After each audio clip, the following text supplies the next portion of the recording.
Jérôme Gallo, speaker officiel de l'ASM, est avec nous. Il nous accueille ici sur le banc de touche, un endroit mythique au stade Marcel Michelin. Tu as parlé dans une précédente séquence de ce programme Tête de série des différences, tu l'as dit du bout des lèvres, des différences entre le football et le rugby. Au rugby, moi j'ai le sentiment qu'il y a quelque chose de beaucoup plus classe qu'au foot. Et tant pis si je me prends les Alors, qu'est-ce que tu foudres veux dire, classe des amoureux du foot. Déjà par exemple au rugby, personne ne m'en veut quand j'ai une cravate. Au foot c'est plus compliqué. C'est plus compliqué.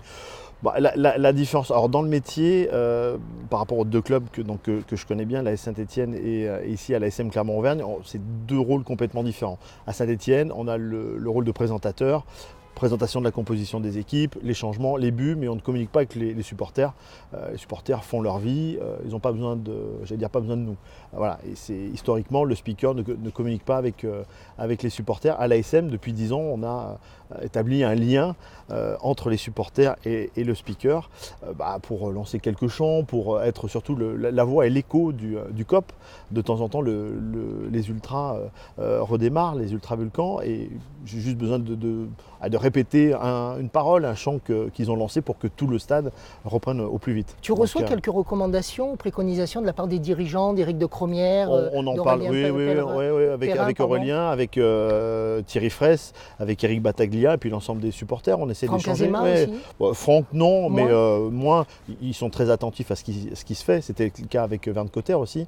Il disait rien, mais la musique d'entrée, il était très attentif à tout ce qui se passait avant match. Avec Neil également, l'entrée des joueurs à l'échauffement. On travaille beaucoup également avec le staff. Tu parles de Franck, mais c'est plus avec Neil, où on échange au moment où on rentre. La musique, il faut qu'elle soit forte. Quelle musique on met, parce que ça les met vraiment d'entrain quand ils rentrent sur le terrain. Ce que je voulais dire en posant la question ainsi, c'est que véritablement, tu fais partie du dispositif. Avec ton micro, tu es l'homme au micro et à la tablette dans tes mains. Tu es debout tout le temps.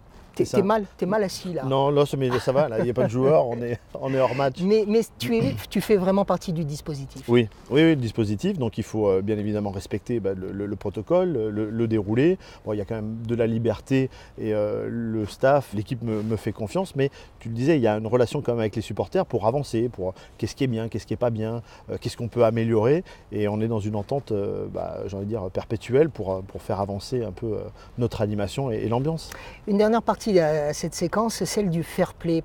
Tu es un homme bienveillant, on le sait, on l'entend, et quand on fait partie, comme moi, régulièrement des 18 000 spectateurs, ce que je trouve particulièrement fort, c'est quand tu donnes le nom du joueur adverse qui a marqué, ou qui a transformé l'essai, ou qui a réussi quelque chose. Tu le dis avec énormément de bienveillance, alors que tu pourrais dire c'est machin qui a transformé, quoi. Oui, mais ça fait partie des valeurs du rugby. L'adversaire, on le respecte, et on le respecte également donc quand on cite son nom, et quand on doit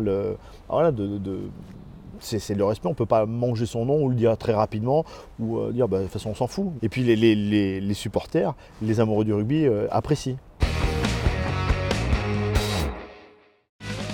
Là, le cœur, il doit battre. T'as beau ne pas être Aurélien Rougerie, le cœur, il doit battre. J'avais une place, j'allais dire que peut-être 30 000, 40 000, 50 000 personnes auraient voulu être proches de Roro, plus les millions de téléspectateurs.